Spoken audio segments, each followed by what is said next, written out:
and the word Bible's not in the Bible either. And so that's a really lame argument. And it just very clearly, he's not done any reading. He's not done any in-depth thought. He's not meaningfully interacted with anybody on any of these issues. And so there you have a combination of rank ignorance combined with a super spirituality that allows you, you know, because I remember right at the beginning, and there was somebody else, who was it? It was, I don't understand the nick here, but someone else online, yeah, here we go,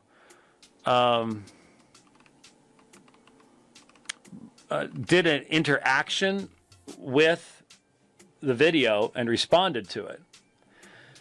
And so I was listening to that, and I was reminded of some of the things I had seen when I watched the beginning of it, and that was, well, you know, he's so much older than I am, so I just don't think he'd have ears to hear. Well, you can be so much younger than someone and not have ears to hear. The question is, who can accurately represent the other one? Who's listening to what the other one says? I can assure Mr. Rogers, I can assure Mr. Rogers that I've heard every objection that he has. And I can assure Mr. Rogers he has not heard every response that I would give to him by any stretch of the imagination. So there you can have a combination. And I would illustrate it for you, but I can't because the video has, for some reason, vanished into thin air. So there we go. I'm now sending you the right one. I'm going to put it up here. So let's have the other example that I was able to put together. And do you have any thoughts on oneness Pentecostals who believe the only options are oneness or tritheism? Well, that's the standard oneness argument, is either you believe in three gods or one. That's not just the oneness guys. I'm reading something from Twitter. That's not just oneness guys. One of the key issues in doing apologetics on Doctrine of Trinity is the assumption of Unitarianism on the part of pretty much everybody. The Muslims do it. The Jehovah's Witnesses do it. The Oneness Pentecostals do it. They all assume Unitarianism to prove Unitarianism. And one of the toughest things for a Christian to be able to do is to know your faith well enough to recognize the assumption of Unitarianism and challenge it when it happens. Because it becomes very circular. And you just won't ever get anywhere if you don't challenge the assumption of Unitarianism.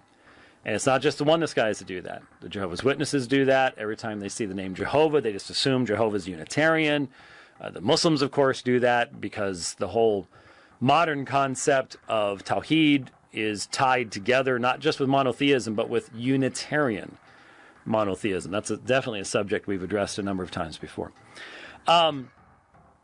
So I've been told, I guess the fellow's named Drew, who did the interaction. Drew has the video. I hope he saved it. If he has, I will get him to pass it on. So maybe we'll get to review the Rogers video next time around, unless Rich upgrades to the next great version of our software, and nothing will ever work again. This could be... Hey, now, my duct tape and baling wire have not failed you yet. Not yet.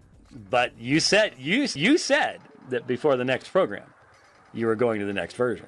Oh, yeah. Yeah, I don't like this one at all. So, yeah, definitely. And you can look at me and guarantee that it's good. Well, if I have to get some chewing gum out, I'll do that too. Yes. Okay.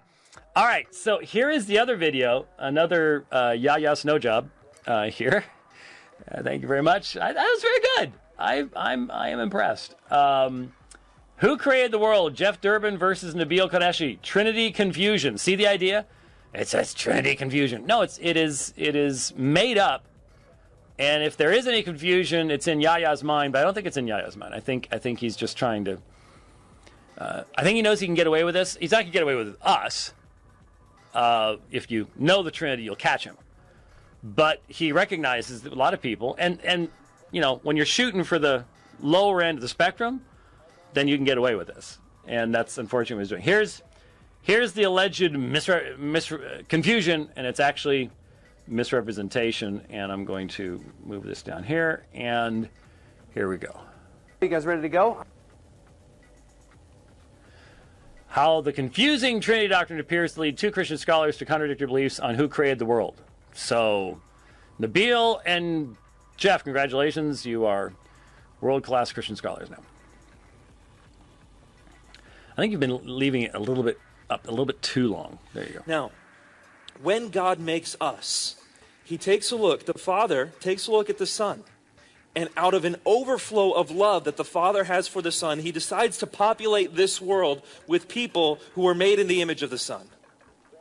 Are you seeing this? He loves the Son so much that he makes the world in the image of his Son. He makes all of us in the image of his Son. He makes a bunch of us replicas of the Son. And we're not God, but we are in his image. About Jesus, moving to verse 3. Okay, now hold on. So, he takes a clip from Nabil. I found that interesting. That's not how I'd say it. That's not how I'd say it. You know why?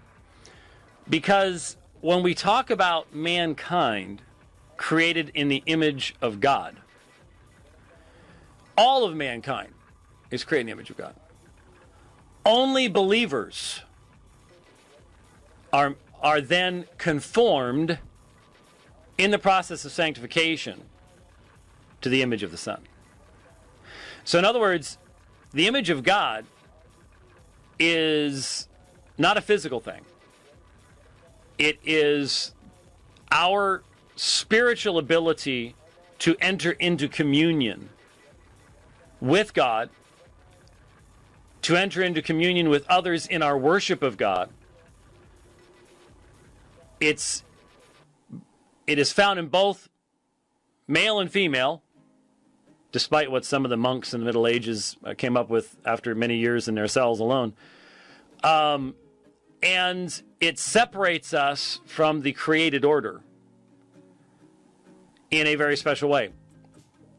That is something that all human beings, that's the connecting point. That is the point of contact with the world, with anyone, is they are created in the image of God. No matter how spoiled, no matter how defaced that image is, that's the contact point. There's no neutral contact point, never has been, never will be. The contact point, apologetically, evangelistically, is that men are created in the image of God. But